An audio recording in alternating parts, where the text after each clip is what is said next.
네, 어려운 상황 가운데서도 우리 온라인과 우리 교회의 이 자리에서 주님께 함께 간구하고 말씀을 듣기 사모하기 위하여 이 자리에 모이신 우리 모든 낮아진 교회 성도님 여러분들을 주님의 이름으로 환영합니다. 우리 모두 다 함께 일어나셔서 오늘 우리에게 주님께서 주신 말씀 말라기 3장 13절부터 18절까지의 말씀을 같이 함께 교독하도록 하겠습니다. 한 절씩 우리 3장 13절부터 18절까지의 말씀을 함께 교독하도록 하겠습니다. 제가 먼저 읽겠습니다. 여호와께서 말씀하셨다. 너희가 내게 불손한 말을 했다. 그러나 너희는 우리가 무슨 말을 했다고 그러십니까? 라고 말하는구나. 너희는 말하기를 하나님을 섬기는 것은 쓸데없는 일이다. 우리가 그분의 명령을 지키고 만군의 여호와 앞에서 슬픈 사람들처럼 왔다 갔다 한다고 해서 무슨 이득이 있냐? 그러고 보니 우리가 교만한 사람들에게 복이 있다고 해야 한다. 악한 사람들은 번성하고 또 하나님께 도전하는 사람들은 화를 입지 않는다라고 말했다. 그때 여호와께서 여호와를 경외하는 사람들이 서로 말하는 것을 귀 기울여 들으셨다.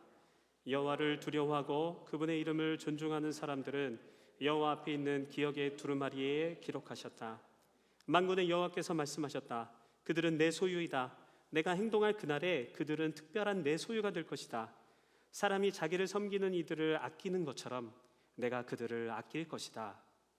그때 너희는 다시금 의인들과 악인들, 하나님을 섬기는 사람들과 섬기지 않는 사람들을 구별하게 될 것이다. 아멘. 우리 모두 자리에 앉아주시면 감사하겠습니다.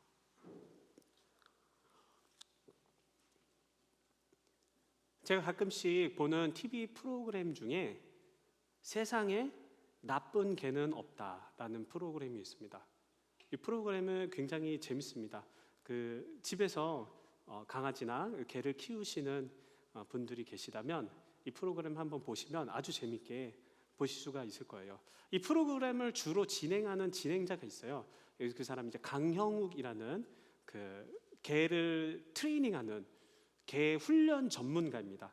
어렸을 때부터 이 아버지가 개 사육장을 하셨는데 그 강아지들이 너무 고통받는 것을 슬퍼한 나머지 나는 정말 강아지들을 잘 훈련하고 폭력 없이 때리는 거 없이 잘 이 사람들과 소통할 수 있게 도와주는 그런 사람이 되고 싶다 해서 미국에 유학을 왔다가 다시 한국에서 가서 이제 이 강아지들을 개들을 잘 사람들과 지낼 수 있게 만들어주는 그런 사람입니다. 근데 이 프로그램을 자세히 보면은 강아지들이 문제가 생기면 그 주인들이 이 프로그램 진행자들에게 이제 메일을 보내는 거거든요. 우리 집에도 한번 와주세요. 우리 강아지는 이런 문제가 있습니다. 우리 강아지는 사람을 벌써 10번이나 물었어요. 우리 강아지는 우리 집에서 완전 주인처럼 지내고 있습니다. 이렇게 문제점을 가지고 사람들에게 다가갑니다. 그런데 이 강혁욱이라는 분이 개를 딱 보자마자 한 5분 정도만 지나면 모든 것을 다 파악하는 거예요. 마치 사람들 상담을 하듯이 사람들의 얘기를 듣고 그 사람의 문제를 파악하듯이 개가 어떻게 짖는지, 개가 주인에게 어떻게 꼬리를 흔드는지, 개가 어떤 음식을 어떻게 먹는지 이런 뭔가 바디랭귀지 같은 것들을 딱 보자마자 문제점을 발견하는 것을 알 수가 있습니다. 개들의 모든 태도와 눈빛들을 너무나 잘 알아채고요. 개의 상태, 마음, 의도를 정확하게 파악하고 문제를 진단하고 그 개가 주인의 말을 잘 듣도록 프로그램이 끝날 때쯤이면 아주 그런 좋은 해결책을 제시해 줍니다. 그래서 이 강영욱 씨의 별명은 개들의 대통령, 개통령이라고 불리고 있습니다. 생각해 보면 하나님께 우리가 소통하고자 하고 하나님께 우리가 이야기를 드리고자 할 때 종종 우리는 이런 생각을 해볼 수도 있어요. 내가 말하지 않으면 하나님이 아실까? 하나님이 우리 중심을 가장 잘 아신다고 하셨는데 내가 기도할 때 이렇게 됐으니 이렇게 하나님 해주세요. 이렇게 해주셔서 너무 감사합니다. 이러한 정확한 언어와 말들로 꼭 하나님께 기도해야만 하나님이 아실까? 하나님이 마치 강형욱이 그 강아지들의 바디랭귀지를 보고 그 개들의 심리를 잘 파악하는 것처럼 하나님도 어쩌면 우리들의 그냥 일상적인 삶, 우리들의 평소의 말, 그리고 우리가 평소에 자녀에게 어떻게 하는지, 친구에게 어떻게 하는지, 우리가 같이 함께 일하고 있는 그 사람들에게 어떻게 하는지, 그것을 보고 우리의 마음을 잘 알고 계시지 않을까? 우리가 가지고 있는 이 예배 때의 점잖은 모습, 그 속에 담겨진 우리의 마음의 중심을 하나님이 잘 알고 계시지 않을까? 오늘 본문은 이스라엘 백성을 너무나 잘 아시는 하나님께서 5번째 논쟁을 이스라엘 백성에게 하고 계십니다. 직접적인 말, 간접적인 표현, 아까 얘기했던 대통령 강영욱보다 훨씬 사람들의 그 삶의 모습에 나오는 바디 랭귀지와 그 태도를 통해서 우리 중심을 잘 아시는 하나님, 그 하나님이 논쟁을 시작하고 계신 거예요. 모든 것은 이스라엘 백성의 마음의 중심에 있는 말로부터 시작되었습니다. 우리는 여기서 그리스도인인 우리들에게 질문을 한번 던져보아야 합니다. 하나님은 분명히 이스라엘 백성들의 말을 문제 삼으셔서 이야기하셨습니다. 그리스도인들에게 말은 어떤 의미인가? 말은 무엇을 상징하고 우리는 어떤 말로 하루를 시작해서 어떤 말로 하루를 끝내야 할까? 오늘 말씀을 통해 우리 모두가 가져야 할 올바른 슬기로운 언어 생활은 어떤 것인지 함께 말씀에 깊이 빠지게 되는 저 여러분 모두 되시기를 소망합니다. 첫 번째, 우리는 슬기로운 언어 생활을 통해서 하나님 앞에 불순한 말을 버려야 합니다. 말씀 3장 13절을 제가 읽어드리도록 하겠습니다. 여호와께서 말씀하셨다. 너희가 내게 불순한 말을 했다. 그러나 너희는 우리가 무슨 말을 했다고 그러십니까? 라고 말하는구나. 하나님은 그리스도인들의, 자기 백성들의 언어 생활에 굉장히 관심이 있으셨습니까? 없으셨습니까? 관심이 있으셨어요. 이 6번째 논쟁, 5번째가 아니라 6번째 논쟁, 이어지고 있는 논쟁의 주된 테마가 너희들의 말이 그렇지 않았냐라고 하나님이 이야기하시는 거예요. 하나님께서 이스라엘 백성들에게 말씀하시고 이스라엘 백성들이 굉장히 불손한 태도로 말하고 있는 것을 지적하셨습니다. 왜 하나님은 이스라엘 백성의 이 불손한 말을 문제에 삼으셨을까요? 그들이 가졌던 그 불손한 말이 무엇이었을까요? 다시 한번 우리는 말라기 시대로 되돌아갈 필요가 있습니다. 말라기 시대는 계속해서 말씀드렸던 것처럼 이스라엘 백성들은 정말 피폐한 삶을 살고 있었어요. 경제적으로도 어렵고 끼니를 해결할 수 있는 그런 어려움들, 그 이방에 있는 수많은 다른 민족들이 약탈하고 괴롭히고 포로 시기로부터 돌아왔음에도 불구하고 하나님은 우리를 다스리시지 않는 것 같고 여전히 현실 상황은 너무나 어려운 상황, 그런 삶 가운데서 이스라엘 백성들이 하나님께 원성했던 거예요. 우리도 그렇게 힘들 때 하나님 원망하지 않습니까? 똑같은 거예요. 이스라엘 백성들이 하나님 원망하는 겁니다. 근데 이런 원망하는 것들 왜 문제가 될까요? 말라기 선지자는 이런 행동들과 너희들의 생각들과 거기에 포함된 말이 하나님께 불손하다고 오늘 이야기하고 있는 거예요. 여기 불손하다라는 그 뜻은 굉장히 강한 단어입니다. 이 불손이라는 단어 자체가 딱딱한, 강력한 것, 그리고 뭔가 과감하게 뭔가 잘못을 저지르는 것들, 더 나아가서 강팍한 마음, 그러니까 뭔가 베베 꼬인, 그리고 뭔가 이 눈꺼풀에 자신의 감정이 담겨서 제대로 뭔가 보지 못하는 상태, 그런 상태를 표현할 때 불손하다라는 단어를 쓰곤 합니다. 한마디로 얘기하면 내 뜻대로 할 겁니다. 하나님 안 보이니까, 하나님 나를 축복해 주지 않는 것 같으니까 나는 내 삶을 내 마음대로 살 거예요. 이게 바로 불손한 삶이에요. 그리고 그 삶의 말이 서로 이웃 간에, 이스라엘 공동체 간에, 사람들 간에 나오고 있다는 것이죠. 예를 들면 이런 것입니다. 야, 하나님 보니까 아무것도 안 해주셔 나한테. 그거 하나님 없는 거 아니야? 이 가족끼리 얘기하는 거예요. 가족끼리. 또는 친구에게 이렇게 얘기할 수도 있죠. 야, 너 그만 믿어. 야, 하나님 이제 우리 포로시기 갔다 왔는데도 희망이 없어. 희망이. 우리 희망은 다른 게 아니라 그냥 열심히 먹고 살아서 우리 그냥 가족들 잘 먹여 살리는 게 그게 희망이야.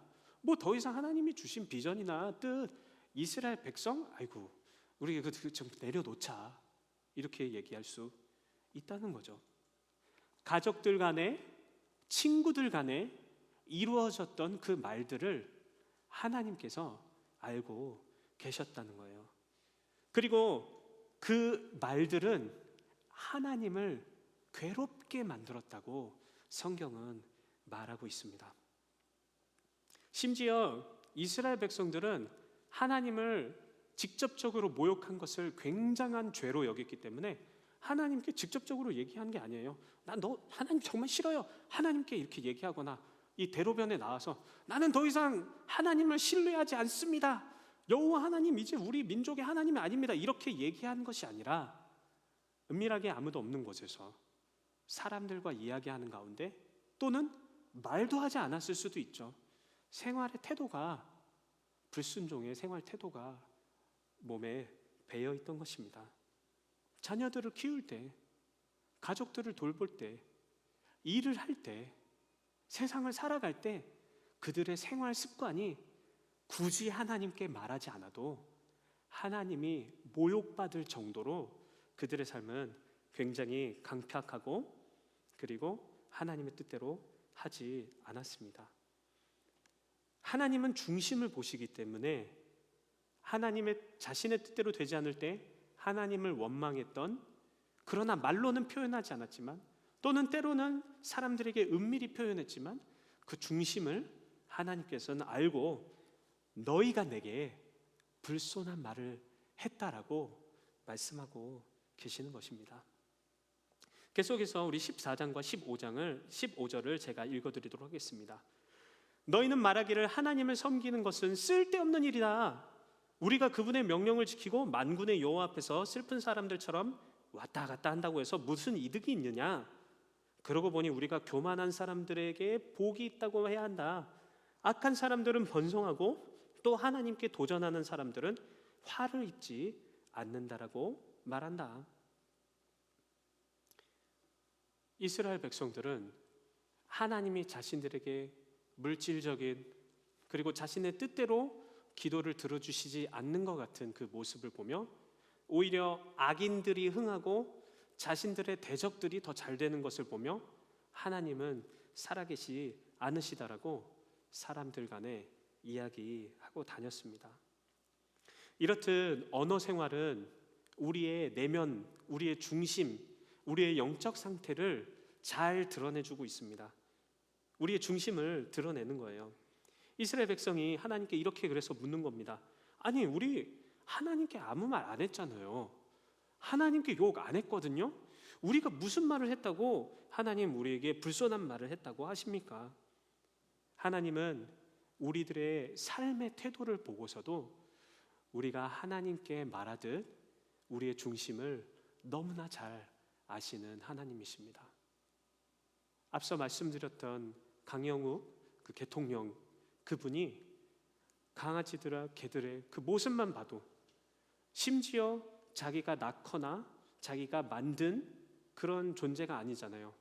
하나님께서는 우리를 창조하고 만드셨기 때문에 우리를 너무나 가장 잘 아신다는 것입니다. 우리의 중심은 어떻습니까? 하나님 안 믿는 그 사람 잘 되는 거 보니 주님이 우리 그리스도인의 삶에 별로 관심이 없으신 것 같아.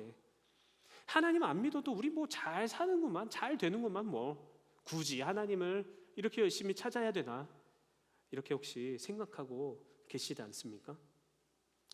우리가 하나님께 직접적으로 그렇게 불순종의 모습, 강팍한 말을 하지 않을지언정 하나님께서는 우리들의 그러한 삶의 태도, 우리들의 중심을 보시고 모욕감을 느끼시고 계실지도 모릅니다.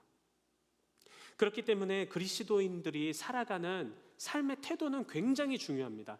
말뿐만 아니라 우리 작은 우리의 언어 생활, 사람들에게 대하는 태도, 그리고 예배를 하는 태도, 기도에 대한 태도, 이웃을 어떻게 대하는가, 그런 어떤 모습들, 그런 생각들, 그리스도인들이 살아가는 모든 삶은 우리의 중심을 반영하기 때문에, 그리고 그렇기 때문에 하나님께서는 우리들의 삶을 통해, 우리의 말을 통해 우리의 중심을 파악하실 수 있으시기 때문에 하나님은 여전히 우리들의 언어 생활에 아주 깊이 관심이 있으시다는 것입니다.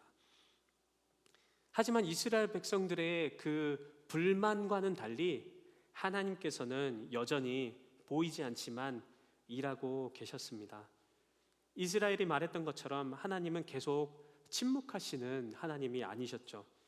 하나님은 보이지 않지만 여전히 말라기 시대에 계속해서 일하셨던 것처럼 우리의 삶의 현장에서도, 우리의 매일매일의 삶 속에서도 비록 보이진 않지만 우리와 함께 일하고 계시다는 것입니다. 그렇기 때문에 우리는 우리들의 언어 생활에 우리의 믿음을 드러내야 됩니다. 우리의 믿음이 우리의 말을 통해 드러나야 되는 거예요. 우리의 작은 삶의 태도를 통해서 우리 믿음이, 우리 신앙이 드러나야 되는 것입니다. 이사야 26장엔 이렇게 이야기하고 있습니다. 하나님이 어떻게 일하시느냐? 그러나 악인은 은혜를 입어도 정의를 배우지 못합니다. 정직한 땅에서조차 그들은 악한 일을 해대고 여호와의 위엄을 무시해버립니다. 여호와여, 주의 손을 높이 들었지만 그들이 쳐다보지 않습니다. 주의 백성들을 향한 주의 열정을 그들이 보고 부끄러워하게 해주십시오. 그리고 주께서 불로 주의 원수들을 태워버려 주십시오. 이렇게 이사야가 간구하고 있는 것입니다. 보이진 않지만 일하셔서 선한 일을 하는 사람들과 악한 일을 하는 사람들을 심판하기를 주께 간구하고 있는 것이죠. 우리들이 삶을 살아갈 때 하나님께서 일하시고 계시다라는 그 믿음을 가지고 산다면, 우리가 정말 우리들의 일상의 하루하루의 매 순간의 선택과 우리의 말 가운데서도 그 믿음이 묻어져 드러난다면 우리는 우리의 불손한 말을 버릴 수 있다는 것입니다. 사랑하는 우리 낮아짐 교회 성도 여러분들, 우리 중심을 돌이켜 봅시다. 혹시 우리의 평소의 말이 하나님 앞에 하나님을 신뢰하지 못하는 그런 불손한 말을 하진 않았습니까?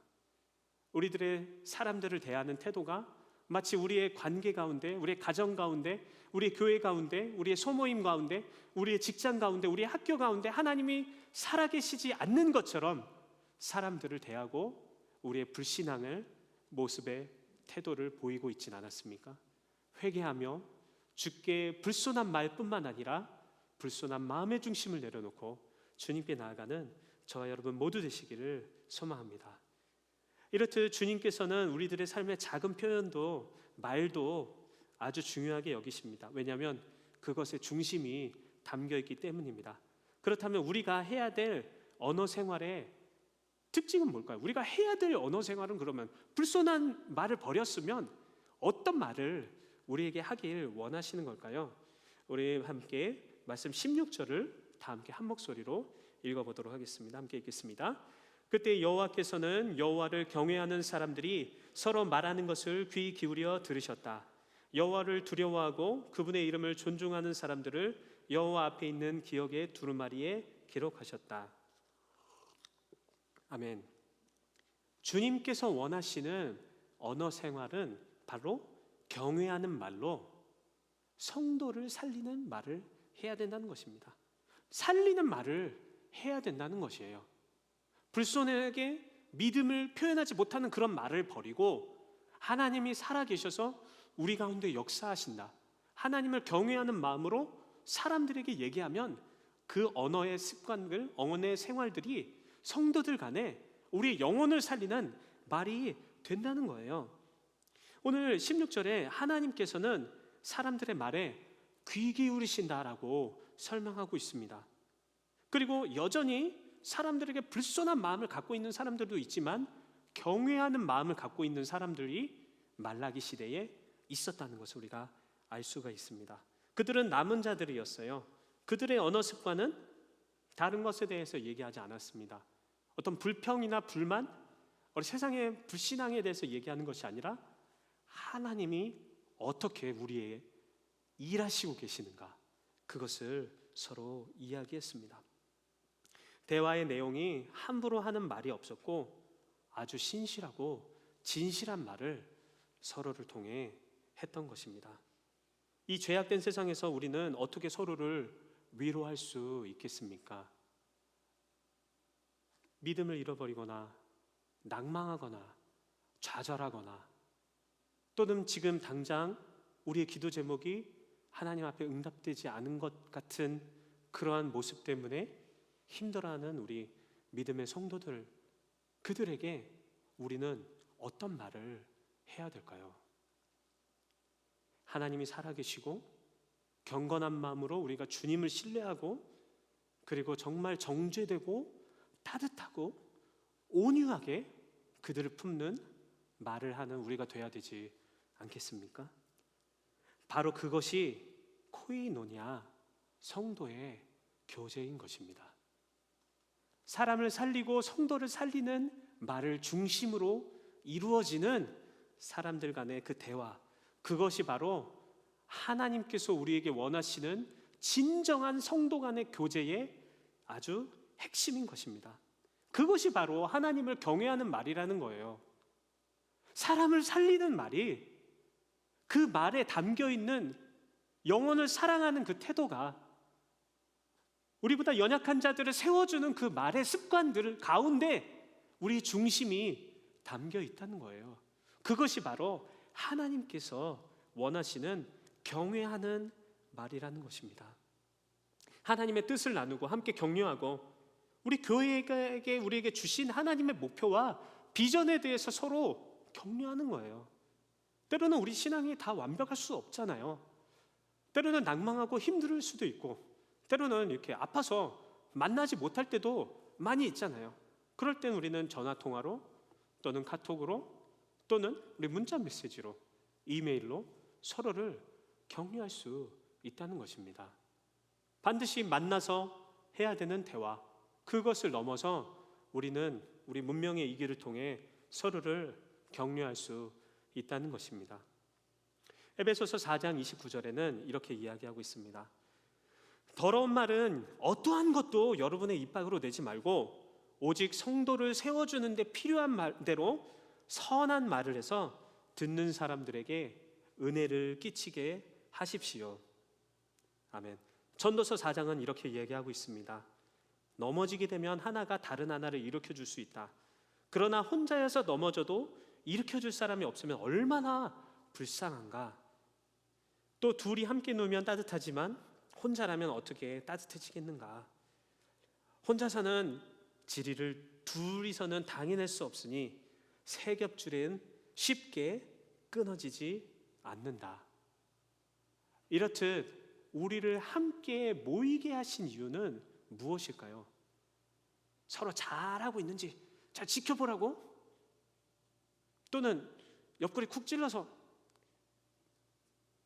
뭐 선교 광고 나왔을 때 내가 손 들겠습니다 하니까 옆 쿡 찔려서 옆에 있는 사람 선교지로 떠보내버리고 뭔가 부담을 주기 위해서? 그렇지 않다는 거예요. 우리를 모이게 하신 이유, 이 교회의 하나의 교제 공동체가 되게 하신 이유는 우리의 상대방을 죽이는 말이 아니라 상대방을 살리고 격려하고 살리는 말, 에베소서의 말처럼, 전도서의 표현처럼 둘이 있으면 힘든 일, 세 겹줄은 결코 끊어지지 않는 그런 단단하고 뜨거운 격려의 관계들이 우리의 말과 언어 생활을 통해서 이루어질 수 있다는 것이죠. 하나님께서 우리의 그 언어 생활에 귀 기울이신다는 거예요. 성도 간에 하는 말과 이 카톡 있잖아요. 카톡과 이 전화통화, 그거를 주님께서 다 듣고 계시다는 거예요. 그 하나님을 경외하는 마음으로, 우리가 사랑하는 마음으로 우리 자녀들에게 주었던 그 따뜻한 말, 우리 가족들에게 준 정말 어떤 권위자 부모로서의 그 모습이 아니라 정말 믿는 하나의 아버지로서, 영적인 아버지로서 그 자녀들에게 주는 그 말이 하나님께서 듣고 계시다는 거예요. 그래서 우리 동역자들, 우리 전도사님들과 우리 담임 목사님과 함께 나누는 그 뜨거운 교제와 격려와 그리고 돌봄이 하나님께서 듣고 계시다는 거예요. 우리가 종종 선교지에 보내는 선교사님들을 위로하는 편지와 선물, 그 가운데 담겨 있는 그 따뜻한 마음, 하나님을 경외하는 마음을 하나님이 귀 기울여서 듣고 계시다라는 것입니다. 그렇기 때문에 이스라엘 백성들은 그 언어 습관과 서로를 격려하고 믿음으로 서로를 세워주는 그 말들을 잃어버렸기 때문에 하나님의 백성으로서의 정체성을, 혼란을 갖게 된 것입니다. 주님이 우리의 말에 아무 반응하지 않으신다, 그렇게 생각이 될 때 우리는 그리스도인으로서 믿음을 잃어버리기가 너무나 쉽습니다.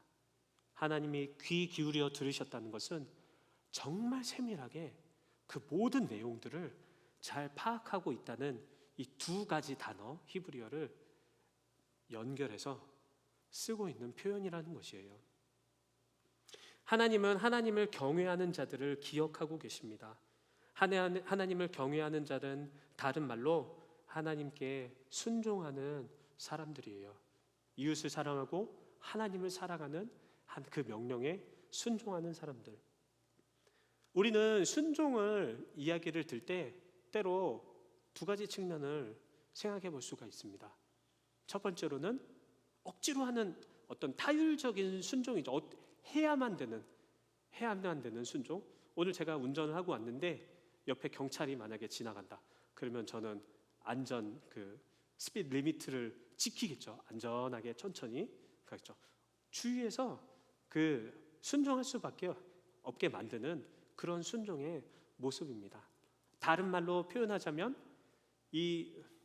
제 마음 가운데 지켜야 되는 법이 밖에 있는 거죠. 마음속에 아직 그 법이 들어와 있지 않은 거죠. 그러니까 밖에 있는 법이 저를 조종하는 거죠. 두 번째는 뭘까요? 바로 자율적인 순종입니다. 이거는 자기가 지키는 거예요. 자기가 지켜서 그 법이 자기 안에 들어와 있는 거예요. 그러니까 내가 지키고 싶지 않아도 내가 좋아서 지키는 그러한 법이 바로 순종이 자율적인 순종입니다.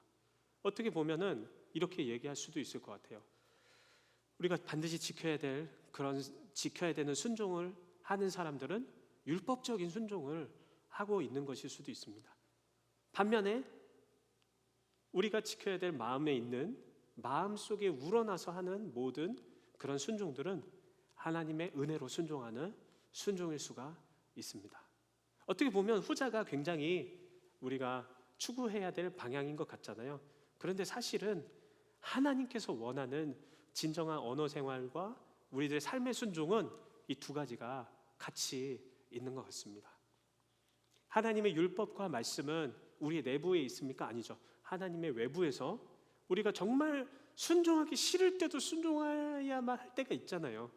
정말 싫은 사람도 있는데 하나님이 가서 사랑해라, 또 용서해라. 잘 되나요? 잘 되지 않죠. 그런데 그것을 정말 내가 은혜를 주님 주십시오, 그래서 은혜가 필요합니다 라고 은혜를 구하고 하나님의 그 법을 내 가슴 속에 잘 새기고 늘 묵상하고 써보고 정말 조금씩 실천해 나갈 때 우리가 언젠가는 그 하나님의 요구와 순종해야만 하는 그 법들을 우리 은혜로 우리의 육신의 모든 체화된 마음으로 행할 수 있다는 것입니다. 우리는 이렇게 주님을 경외하는 언어 생활을 해야 된다는 것입니다. 우리 말이 잘못 나갈 때가 많이 있습니다. 내가 하고 싶은 말이 있어요. 당장 눈에 보이면 말이 튀어나갈 때가 있잖아요.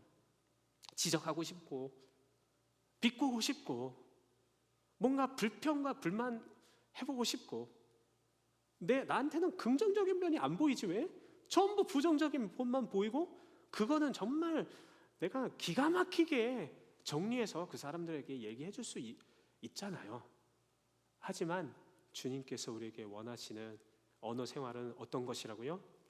성도의 진정한 교제의 코이노니아의 중심이 되는 언어 생활, 하나님을 경외하는 마음으로 사람을 살리는 언어 생활이 우리들에게 하나님께서는 요청하시고 요구하고 계시다는 것입니다. 주님께서 주신 그 사랑의 언어 생활, 우리의 계속해서 연습해서, 우리 교회 가운데서 연습해서, 가정 가운데서 연습하고, 우리 친구들 가운데 연습하셔서 정말 주님을 살리는 그 언어 습관이 우리 모두의 것이 되기를 소망합니다. 이렇게 주님이 경외하는 언어 생활은 교회에 유익이 됩니다. 하나님이 인정하십니다. 언어의 말의 힘이 굉장히 세기 때문이죠.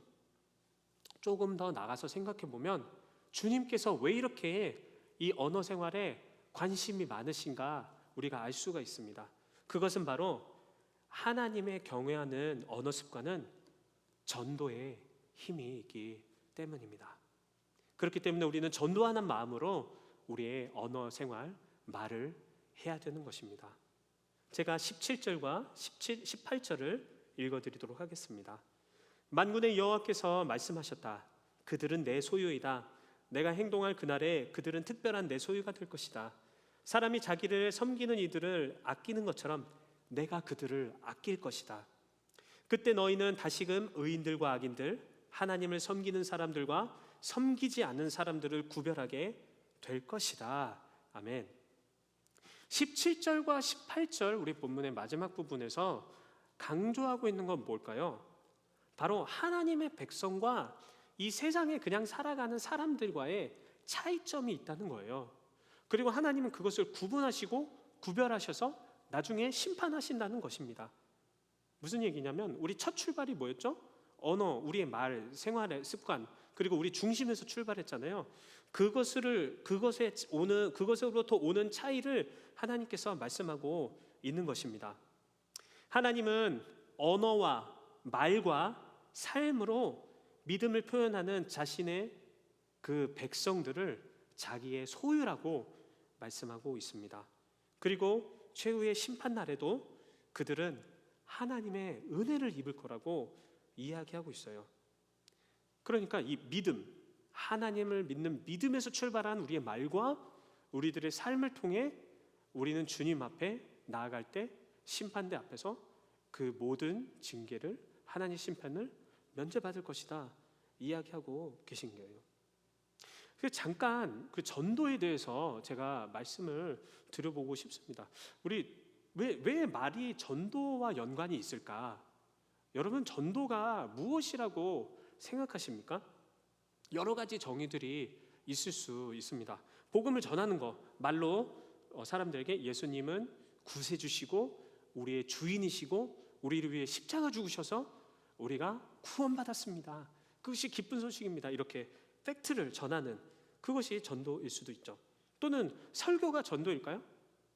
근데 맞습니다. 어떤 학자들은 이 설교, 성경을 강의하고 가르치는 것 자체가 전도의 큰 일환이다라고 이야기하는 사람들도 있어요.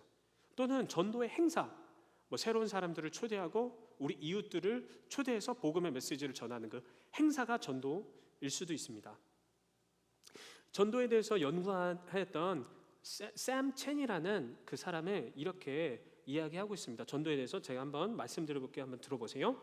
넓은 의미로 전도란 신자와 비신자 간의 복음과 관련된, 예수님과 관련된 모든 커뮤니케이션을 얘기한다. 모든 말을 얘기한다는 거예요. 모든 관계를 얘기한다는 거예요.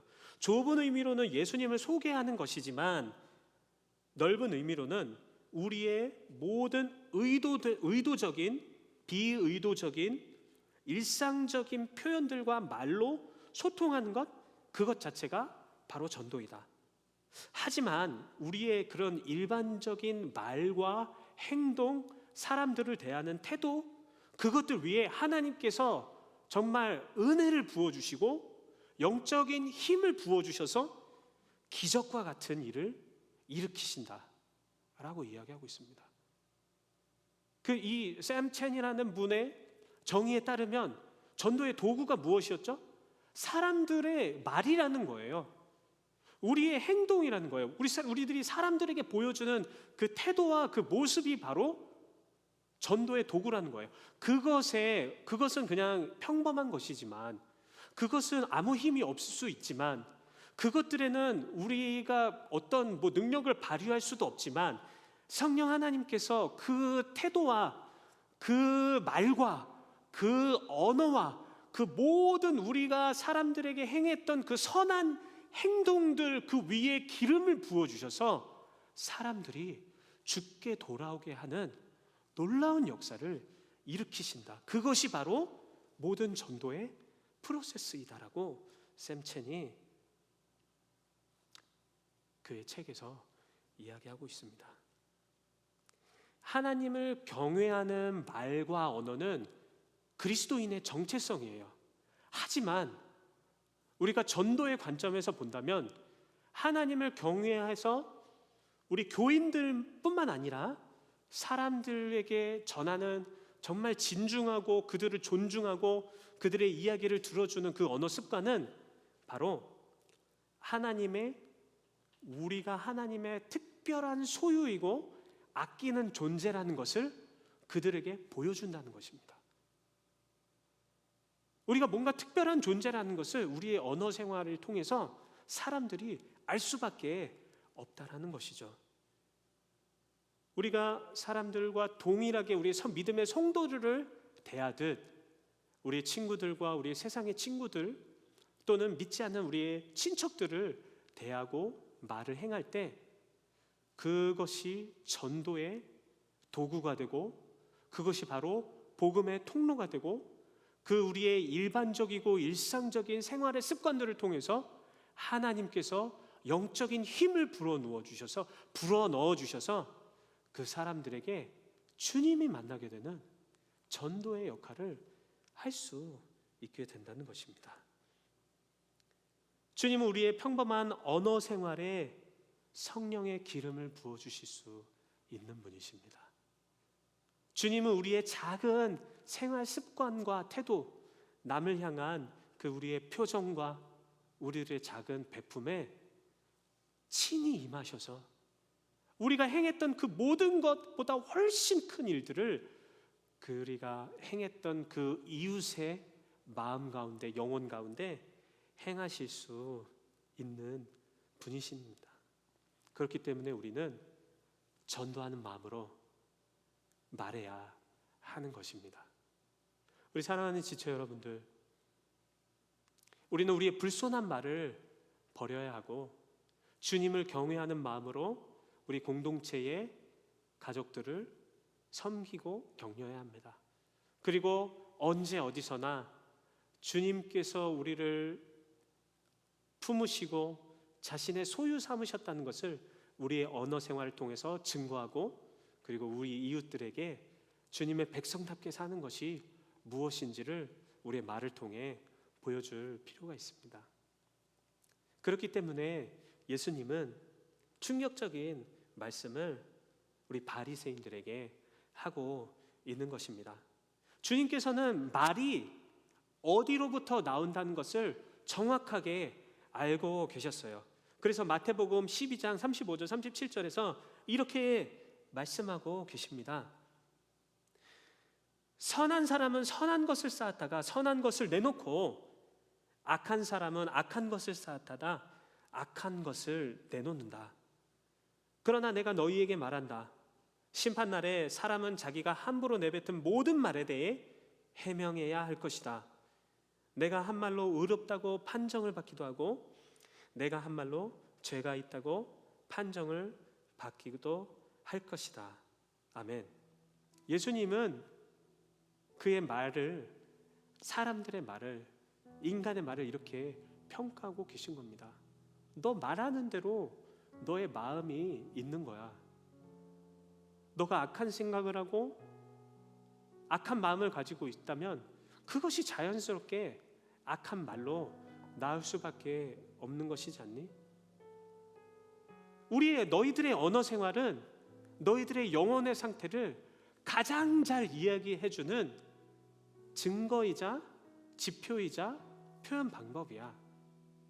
그렇기 때문에 나는 너희들의 말을 통해 중심을 알 수밖에 없고, 그 중심을 통해 너희들이 나를 따르는 제자인지 아닌지를 판단할 수가 있다.